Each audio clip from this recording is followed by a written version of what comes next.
नमस्कार मित्रांनो, प्रवीण वेटेकर या चॅनलमध्ये आपले खूप खूप स्वागत। मित्रांनो, तुम्ही पाहत आहात आता मनसे सुरक्षा रक्षक संघटनेचे अध्यक्ष नंदकिशोर साहेब। आणि साहेब, माझ्या चॅनलमध्ये स्वागत। आज साहेबांना याकरता आपण आज आपल्या चॅनलवरती घेतले की सुरक्षा रक्षकांचे बरेचसे असे प्रश्न आहेत आणि मध्यंतरी मनसे सुरक्षा रक्षक संघटनेने सुद्धा काही प्रश्न उपस्थित केले होते। बांद्रा कुर्ला कॉम्प्लेक्सला त्यांनी तसा पत्रव्यवहार केला होता आणि शासन दरबारीसुद्धा त्यांनी मागणी केली होती आणि त्या मागणीची दखल शासनाने घेतली होती आणि शासन असं म्हणाले की आम्ही ज्यावेळेस कायद्याचा बदल करू त्यावेळेस या सर्व काही गोष्टी तुमच्या ज्या बाबी आहेत ते त्याच्यामध्ये घेऊ। परंतु आता शासनानं कायद्याचा बदल, सुरक्षा रक्षकांचे भेडसावणारे इतर सारे प्रश्न, या संपूर्ण प्रश्नावरती आपण आज चर्चा करण्यासाठी साहेबांना बोलवले। साहेब, माझ्या चॅनलमध्ये पुन्हा एक वेळेस आपले स्वागत। आणि हा जो आपण मनसे सुरक्षा रक्षक, आता मनसे म्हणले की साहेब राज साहेब आले, अमित साहेब आले आणि त्यांची एक छाप संपूर्ण महाराष्ट्रामध्ये, देशामध्ये एक वेगळीच आहे। साहेबांचं तर काय बोलणं, म्हणजे साहेबांचे फॅन फॉलोअर खूप आहेत। महाराष्ट्रामध्ये असा एक नेता आहे की ज्याचा फॅन फॉलोअर लहान मुलांच्यापासून वयोवृद्धापर्यंत आहे। आणि त्या संघटने, त्या जी काय मनसे संघटना आहे त्याच्यामध्ये तुम्ही मनसे सुरक्षा रक्षक संघटनेचे अध्यक्ष आहात। मनसेच्या तर्फे तुम्ही सुरक्षा रक्षकांचे प्रश्न मांडतात। संघटनात्मक दृष्टिकोनातून तुमची वाटचाल कशी आहे साहेब?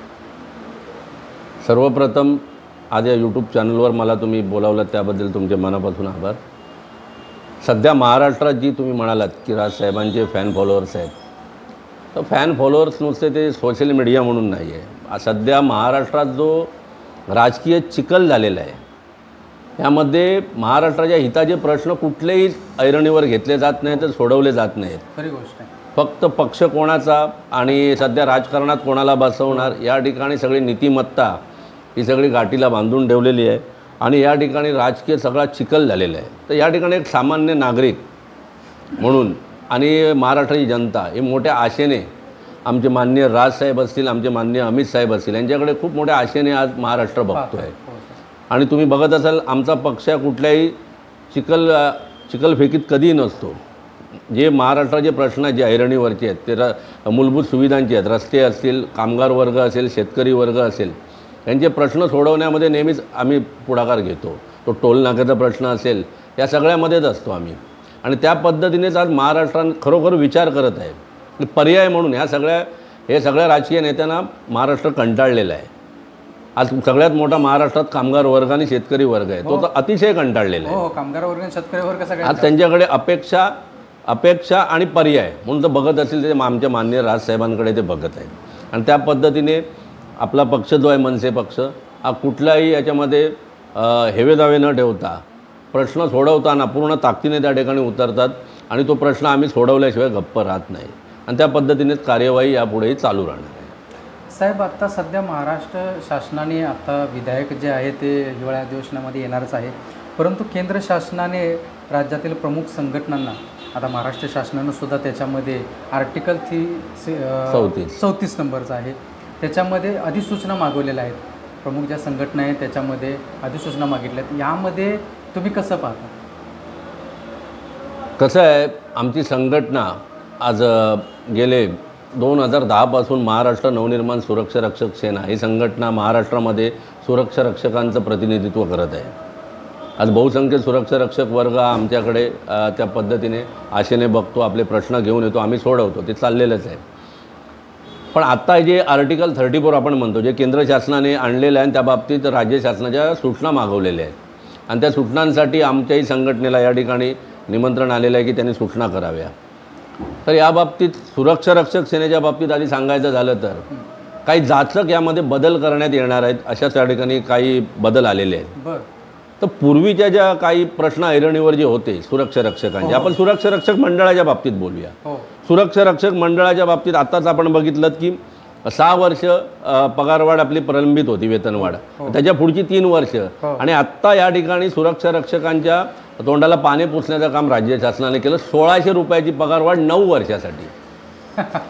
मंत्रालयामध्ये कामगार मंत्र्यांसमोर मी स्वतः सांगितलं होतं, मी माझं म्हणणं मांडलं होतं आमच्या पक्षाचं की निदान 10,000 तरी पगारवाढ झाली पाहिजे। आपलं महाराष्ट्र शासनाचं अपत्य आहे आपलं मंडळ, म्हणजे त्याकडे नेहमी सुरक्षा रक्षकांकडे बघताना यांचा भेदभाव होतो। आज साधा विम्याचा प्रश्न असेल, आज महानगरपालिकेचा जो सुरक्षा रक्षक आहे त्याला 50 लाखाचा विमा आहे, पण कोरोना काळात आपले सुरक्षा रक्षक बंधू भगिनी एवढे दगावले, आज जीवावर उदार होऊन त्याने ड्युटी केल्या, त्यांना कुठलाही विमा मिळालेला नाही, त्या बाबतीत अजून कुठलेही स्टेप घेतले जात नाही. काही नाही आहे सर, काही स्टेप नाही. त्याच्यानंतर वेतन वाढ होती तेव्हाही तुम्ही पाने पुसलीत. त्याच्यानंतर सगळ्यात महत्त्वाचा होता तुमचा पट्टा की काही आता प्रत्येक क्षेत्रामध्ये आधुनिकीकरण येते. तर आमचे मनसेचे नेते जे आहेत माननीय अमित साहेब यांच्या सूचनेनुसार आम्ही त्यांचं पत्रही आम्ही त्या तत्कालीन कामगार आयुक्तांना दिलं होतं, जे कामगार मंत्र्यांकडे आहे आधी, की आज आपण बघू शकता सगळ्या ठिकाणी अंगरक्षक बाउन्सरची खूप मागणी आहे. तोही सुरक्षा रक्षकचाच भाग आहे. तर त्याच्या बाबतीत त्या मंडळाने त्यांची अमेंडमेंट करून घ्यावी. यात त्यांना कुठल्याही कायद्याचं संरक्षण नाही. आपल्या महाराष्ट्रातले भूमिपुत्र जे आहेत ग्रामीण भागातले ते खूप मोठे आकर्षित आहेत याकडे करणारे. पैलवान भरपूर आहेत, गावाकडे आहेत आणि चांगले आहेत. त्या ठिकाणी फक्त आता जो पडगा आणि जो कब्जा झालेला आहे तो फक्त परप्रांतीयांचा झालेला आहे.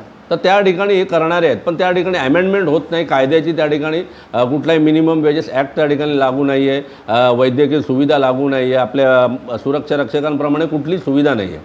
ती अमेंडमेंट करून घेण्यासाठी आमची आग्रही मागणी आहे. तुम्ही मगाशी सुरुवातीला म्हणालात की ती मागणी पूर्वी केलेली आहे, ती आणि शासन दरबारी आहे, पण त्याच्यावर इम्प्लिमेंटेशन होत नाही. कारण का, हा राजकीय मानसिकता नाही आहे त्याची. नाही, याच्यामध्ये करणार असे ते ज्यावेळेस आश्वासन तुम्हाला दिलं होतं, ज्यावेळेस पत्रव्यवहार तुम्ही केला होता त्यावेळेस तुम्हाला आश्वासन दिलं होतं की हा कायद्यामध्ये ज्यावेळेस बदल होईल, कारण ते कायद्यामध्येच तरतूद करावी लागणार आहे.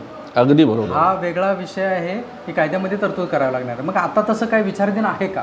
अगदी तुम्ही चांगला प्रश्न विचारलात की आता जर का केंद्र शासनाकडून कायद्यात बदल करण्यासाठी काही जर सूचना येत असेल तर आमचं शासनाला आम्ही आता पत्र देतो आहे. आम्हाला आलेलं आहे या मंडळाकडून की तुमच्या सूचना द्या. त्यामध्ये आमची आग्रही मागणी असणार आहे की अंगरक्षकांचा जो वर्ग आहे मोठा तो तुम्ही सुरक्षा रक्षक ह्या विषयामध्ये सामावून घ्या. त्यांची वेतन श्रेणी काय ठरवायची ते शासनाने ठरवावी. त्यावेळी आपलं सदस्यीय मंडळ त्या ठिकाणी असेलच. आणि प्रमुख त्यामध्ये सुरक्षा रक्षकांच्या बाबतीत ज्या प्रलंबित मागण्या आहेत त्या आता पूर्णत्वास न्या. वेतन वाढ आहे ती आम्ही म्हणत नाही की पे कमिशनप्रमाणे करा, सातवा वेतन करार लागून त्याप्रमाणे नको, पण हे महाराष्ट्र शासनाचं अपत्य आहे, त्या लागून कुठेतरी वेतनवाढ वर आणा. आणि सगळ्यात आता महत्त्वाचं तुम्हाला सांगतो वेटेकरजी, आर्टिकल 34 प्रमाणे एक त्या ठिकाणी एक कायद्यामध्ये एक आमूलाग्र बदल होण्यासाठी एक आलेला आहे, तो खूप जाचक आहे. महाराष्ट्र शासनाने ज्यावेळी आपलं सुरक्षा रक्षक मंडळ नेमलं त्यावेळी कायदा केला की सरकारी आस्थापना आणि काही आस्थापनावर आपण नोंदीत करून त्या ठिकाणी सुरक्षा मंडळाचेच आपण सुरक्षा रक्षक ठेवणार. तर या विधेयकात तशा एक तरतूद करण्यात आलेली आहे की खाजगी सुरक्षा रक्षक एजन्सी ह्या आता मोकाट सुटणार आहेत. त्या कुठे नेमू शकतात. यावरून काय सिद्ध होते, मला संपूर्ण राज्य शासनाला या ठिकाणी एक त्यांची डोळे उघड करायची आहे. या ठिकाणी फक्त राज्य शासनाने जर या विरोधात भूमिका नाही घेतली तर फक्त सुरक्षा रक्षक आज जे महाराष्ट्राच्या कानाकोपऱ्यातून जे बोर्डांनी आपल्या विविध 14 बोर्डांनी जे भरती केले आहेत ते प्रतीक्षा यादीत बाहेर बसलेले आहेत. सगळ्या मुंबईत असतील, अमरावतीला असतील, कोकणात असतील, चंद्रपूरला असतील, सोलापूरला असतील, 4-4, 5-5 हजार बसलेले आहेत. पनवेल बोर्डात 5,000 बसलेले आहेत. पुण्यामध्ये आहे. आज त्यांचं तुम्ही काय करणार, भरती केलेलं आहे. आणि हे करत असताना फक्त तो असं दिसत्या की आज त्यांच्याकडून तुम्ही सगळ्या ज्या आस्थापना त्यांच्याकडून जी लेवी घेतली जाते, जी लेवी आपल्याला सुरक्षा रक्षकांच्या चांगल्या कामासाठी त्यांना गणवेश असतील काय असेल त्यासाठी वापरता येते. खरीच गोष्ट आहे. मग हे सगळं त्यांना मिळते का? आपण त्यांना गणवेश देतो का? थंडीचा गणवेश देतो का? पावसाळी गणवेश देतो का? ज्या महाराष्ट्र शासनाने ज्यावेळी मंडळ स्थापन केलं त्यावेळी एक गाईडलाईन त्या ठिकाणी दिली, त्याला आपण इंडेक्स C म्हणतो, क अनुसूची क, त्याप्रमाणे खरोखर आपली मंडळं त्या ठिकाणी काम करतायत का? यावरही आमचा सगळा आक्षेप आहे. आम्ही कधीच बोर्डातले चेअरमन असतील किंवा बोर्डाचे पदाधिकारी आणि आम्ही ह्यांना नुसता दोष देत नाही. आमचं नेहमी म्हणणं आहे की तेही आमच्यासारखेच या ठिकाणी एक काम करत आहेत. हे राज्य शासनाने एक मानसिकता ठेवली पाहिजे. खरी गोष्ट आहे की हे आपले मराठी भूमिपुत्र आहेत, हे महाराष्ट्राचे भूमिपुत्र आहेत, ह्यांना न्याय मिळाला पाहिजे. आज लाखो वर्ग याच्याकडे आशेने बघतो. असं असताना तुम्ही आज परप्रांतीय ज्या सुरक्षा रक्षक एजन्सी आहेत खाजगी, आज मला सांगा त्या किती बोकाळणार आहेत ह्या कायद्याप्रमाणे. हा जर कायदा लागू झाला तर मग बोर्ड ठेवण्याचाच काय अर्थ नाही. तुम्ही या ठिकाणी 14 मंडळं एकत्र करून त्याचं ॲडमिनिस्ट्रेशन करण्याचं आम्ही स्वागत केलं. त्याचं चांगलं करा, त्याचा प्रस्ताव द्या, सुरक्षा रक्षकांना विश्वासात घ्या. आम्ही काय करणार आहोत ते करत असताना, प्रलंबित प्रश्न असताना, वेतनवाढीचा करार बाकी, आपल्या अंगरक्षकांना घ्यायचं बाकी आपल्याकडे. अंगरक्षक कायद्यामध्ये आपण अजून एक त्यावेळी बदल मागितला होता की बोर्डांना तुम्ही तसे कायद्यात सुधारणा करून आस्थापनांवर कारवाई करण्यासाठी त्या कायद्यामध्ये 26A मध्ये तुम्ही त्या ठिकाणी कायद्याचं कडक नियोजन करा. त्याची जी दंडाची जी 500 रुपये आहे ती रक्कम वाढून 5 लाखापर्यंत न्या. त्याच्यामध्ये अजून बदल झालेला नाही.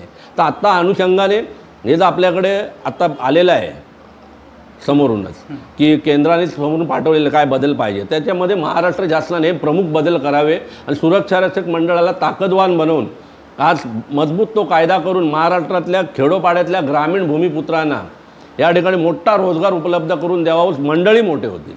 खरी गोष्ट आहे साहेब. तुम्ही जर म्हणालात की आता जे लेवी घेतली जाते आणि त्याच्यातून सुरक्षा रक्षकांना आत्ता सध्या सर्वात जास्त मी ज्या सुरक्षा रक्षकांना भेटतो माझा वेळात वेळ काढून आणि त्या सुरक्षा रक्षकांच्या प्रतिक्रिया आहेत की साहेब जो युनिफॉर्म आहे तो युनिफॉर्मच्या मला छाप पडत नाही. म्हणजे आपल्याकडे जो पाहणारा वर्ग आहे, जो लोक पाहतात, अगदी बरोबर, त्याची छाप पडत नाही. कुठेतरी त्याचं कमबॅक होतं आहे आणि म्हणूनच सुरक्षा रक्षकांना त्याचे जोश नाही आहे सुरक्षा रक्षकांच्यामध्ये. आणि सुरक्षा रक्षक मंडळ त्याप्रमाणे त्याच्यावरती काय कारवाई करत नाही किंवा पाहत नाही. शासनाचं दुर्लक्षच आहे या सगळ्या गोष्टीकडे. या दृष्टिकोनातून सुरक्षा रक्षक म्हणतात की आम्हाला युनिफॉर्म चेंज झाला पाहिजे, कलर चेंज झाला पाहिजे, थोडेफार गोष्टी चेंजेस झाल्या पाहिजेत. यामध्ये मनसे सुरक्षा रक्षक संघटना कशी भूमिका आहे? पूर्वीच आम्ही त्या ठिकाणी आंदोलनही केलेलं आहे. आम्ही सानपाडा असेल किंवा पुणा असेल, मुंबई ठाण्याचं मंडळ आहे आणि पुणा त्या ठिकाणी आंदोलन केलं होतं. त्यावेळी आम्हाला 4 वर्षापूर्वी असं सांगण्यात आलं काही कपडा भागवलेला बाकी आहे, तो संपल्यानंतर आम्ही बघू. तुम्हालाही माहिती असेल त्यावेळी तो कपडा संपणार कधी, आणणार कधी. आता त्याच्यानंतर सुरक्षा रक्षक मंडळानंतर महामंडळ स्थापन झालं. आता त्यांचा गणवेश बघा मिलिटरीच्या लेवलचा आहे. त्यांना बघितल्यावरच एक असा ऐटदार दिसतो तो, थोडासा छान दिसतो. आणि तो गणवेश घातल्यावर त्यातला जो आमचा सुरक्षा रक्षक आहे तोही त्या ऐटीत उभा असतो. त्याला एक डिसिप्लिन येते. आपला फेंट कलर असतो. त्याच्यामुळे तुम्ही बरोबर म्हणालात की त्याच्या जे आतून जे फिलिंग यायला पाहिजे, मी एक सुरक्षा रक्षक आहे, मी पण एक कायद्याचा आणि महाराष्ट्र शासनाचा एक मी सुरक्षा रक्षक आहे, हा फिलिंग त्याला आतून येत नाही. आणि तो बदललाच पाहिजे. काय करायचं, आपलं सदस्यीय मंडळ नेमायचं बाकी आहे. या काही ज्या प्रमुख ज्या सूचना आहेत कामगार आयुक्तांकडे काही अधिकार आहेत त्याप्रमाणे ते झालं पाहिजे. साहेब आता प्राधिकरण त्याच्यामध्ये आलं आहे आणि सल्लागार समितीच त्याच्यामधून वगळलेली आहे. मग हे सुद्धा फार जाचक असं सर्व काही कायद्यामध्ये बदल आहेत. कायद्यामधले बदलावरती जर बोलायला झालं तर आपल्याला खूप काही आहे.